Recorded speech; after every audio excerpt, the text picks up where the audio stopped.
بسم اللہ الرحمن الرحیم۔ امام بخاری علیہ الرحمہ نے نقل کیا ہے کہ ایک روز رسول اللہ صلی اللہ علیہ وسلم نے حضرت عائشہ رضی اللہ تعالی عنہا سے فرمایا، کیا انہوں نے احد کے دن سے زیادہ سخت دن بھی دیکھا ہے؟ پھر خود ہی ارشاد فرمایا، میں نے وہ دن دیکھا ہے۔ اس روز ابن عبد یا لیل بن عبد کلال نے سمجھو میری جان ہی لے لی تھی، لیکن میں نے اپنے آپ کو اللہ کی پناہ میں دے دیا تھا اور اسی سے مدد کا طالب تھا۔ بہرکیف اس نامراد اور دوسرے کفار مکہ نے مجھ پر اتنا ظلم کیا کہ میں بتا نہیں سکتا۔ جب کفار مکہ اور خود میری قوم کی طرف سے مجھ پر یہ ظلم ہو رہا تھا تو میری نگاہ آسمان کی طرف اٹھی، دیکھا کہ ایک بادل مجھ پر سایہ فگن ہے اور اس میں سے ایک فرشتہ زمین کی طرف آ رہا ہے۔ وہ جب اور زیادہ قریب ہوا تو دیکھا کہ وہ جبریل علیہ السلام ہیں۔ انہوں نے سلام کیا اور کہا، یا محمد صلی اللہ علیہ وسلم، اللہ تعالیٰ آپ سے آپ کی قوم کا سلوک دیکھ لیا ہے اور آپ کے بارے میں اس کے نازیبہ کلمات بھی سن لیے ہیں۔ اس نے مجھے تاکید کی ہے کہ اگر آپ کا حکم ہو تو میں روئے زمین پر جتنے جنگلات ہیں انہیں اٹھا کر آپ کی قوم پر الٹ دوں۔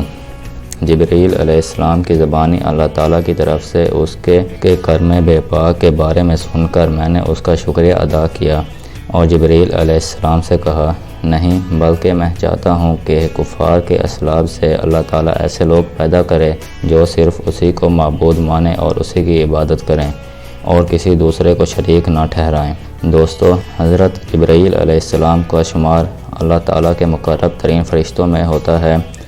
آپ علیہ السلام 600 پروں کے مالک ہیں، نہایت خوبصورت و تیز رفتار۔ آپ علیہ السلام کا ٹھکانہ سدرۃ المنتہا جنت المأویٰ کے پاس ہے، جو سماوی مخلوق کا بھی مقام انتہا ہے، اور حضرت جبرائیل علیہ السلام کا بھی۔ الربیع بن انس رضی اللہ تعالیٰ عنہ سے مروی ہے کہ اللہ تعالیٰ نے بدھ کے دن فرشتوں، جمعرات کے دن جنوں اور جمعہ کے دن آدم علیہ السلام کو پیدا فرمایا۔ اللہ تعالیٰ نے فرشتوں کی تخلیق فرمائی تو بے شمار فرشتوں کو پیدا فرمایا اور پھر ان کے مختلف امور سر انجام دینے کے لیے مامور فرمایا۔ ان گنت فرشتوں پر صرف 4 فرشتوں کو فوقیت دی گئی اور ان چاروں پر بھی جبرائیل علیہ السلام کو فضیلت عطا کی گئی۔ امام ابن کثیر علیہ الرحمہ نے قرآن پاک کی ایک آیت کی روح سے نقل کیا ہے کہ دوسرے فرشتوں سے قبل حضرت جبرائیل علیہ السلام کا نام لیا جانا اس بات کی دلیل ہے کہ یہ جملہ ملائکہ میں اعظم و افضل ہے۔ منقول ہے کہ رسول اللہ صلی اللہ علیہ وسلم نے ایک مرتبہ حضرت جبرائیل علیہ السلام سے دریافت فرمایا، کبھی آسمان سے مشقت کے ساتھ بڑی جلدی اور فوراً زمین پر اترنا پڑا ہے؟ اس پر جبرائیل علیہ السلام نے جواب دیا، ہاں یا رسول اللہ صلی اللہ علیہ وآلہ وسلم، 4 مرتبہ ایسا ہوا کہ مجھے فوراً زمین پر آنا پڑا۔ پہلی بار جب حضرت ابراہیم خلیل اللہ علیہ السلام کو آگ میں ڈالا جانے لگا تو اس وقت عرش الہی کے نیچے تھا۔ مجھے حکم ہوا کہ ابراہیم علیہ السلام کے آگ میں پہنچنے سے پہلے ان کے پاس حاضر ہو جاؤں، چنانچہ میں بڑی تیزی سے ان کے پاس پہنچا۔ دوسری بار جب کہ حضرت اسماعیل علیہ السلام کی گردن پر چھری رکھ کر چلا دی گئی تو مجھے حکم ہوا کہ چھری کو الٹا دو، تو میں چھری چلنے سے پہلے ان کے پاس پہنچ گیا۔ تیسری بار کہ جب حضرت یوسف علیہ السلام کو کنویں میں ڈالنے کے لیے رسہ کاٹ دیا گیا تو میں بڑی سرعت میں کنویں پر پہنچا اور آپ علیہ السلام کو آرام سے پتھر پر بٹھا دیا۔ اور چوتھی بار تب کہ جب کافروں نے آپ صلی اللہ علیہ وآلہ وسلم کے دندان مبارک شہید کر دیے اور آپ صلی اللہ علیہ وآلہ وسلم کے مبارک خون کا قطرہ زمین کی طرف نکلا تو مجھے حکم ملا، اے جبرائیل علیہ السلام، فوراً پہنچو اور خون کا قطرہ زمین پر گرنے سے پہلے اپنے پروں پر سمیٹ لو۔ یوں میں فوراً آسمان سے زمین پر آیا اور قطرہ اپنے پروں پر اٹھا لیا۔ جب جناب جبرائیل علیہ السلام کی تخلیق ہوئی تو انہوں نے اپنے جسم و جسد کی خوبصورتی کا مشاہدہ کیا، اپنے وجود میں اللہ تعالیٰ کی بے پناہ نعمتوں کا ظہور دیکھا تو اللہ رب العزت کا شکر ادا کرنے کے لیے 2 رکعت نماز ادا کی اور ان 2 رکعت میں 30,000 سال کی مدت صرف کی۔ جب نماز سے فارغ ہوئے تو عرض کی، یا رب العالمین، کیا کسی اور کو ایسی عبادت میسر ہوگی جیسے میں نے کی ہے؟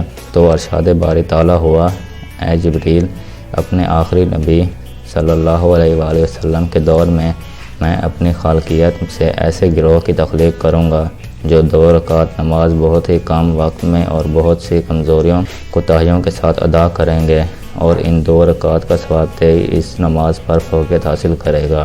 جبریل امین علیہ السلام نے عرض کیا، وَكَيْفَ ذَلِكَ یا رب العالمین؟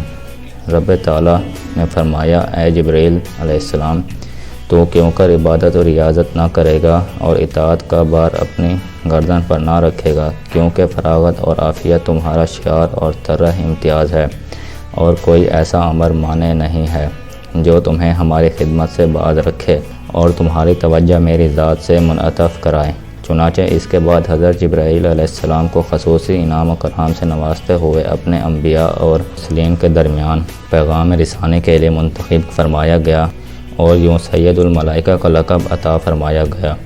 رسول اللہ صلی اللہ علیہ وآلہ وسلم نے فرمایا، جبریل علیہ السلام متعدد بار میرے پاس دحیہ قلبی کی شکل میں تشریف لائے، اور کبھی کسی اعرابی کی شکل میں تو کبھی اپنی اصلی شکل میں بھی تشریف لائے، اور آپ صلی اللہ علیہ وآلہ وسلم نے فرمایا، میں نے 2 بار جبریل کے پنکھ ملاحظہ فرمائے، ایک بار تو زمین پر اور دوسری بار شب معراج کی رات سدرۃ المنتہا پر۔ یہ مشرق سے مغرب تک پھیلے ہوئے تھے۔ دعا ہے اللہ پاک ہمیں دنیا و آخرت کی بھلائیاں عطا فرمائے اور ہمیں اپنے قرب کے سزاواروں میں شامل فرمائے، آمین۔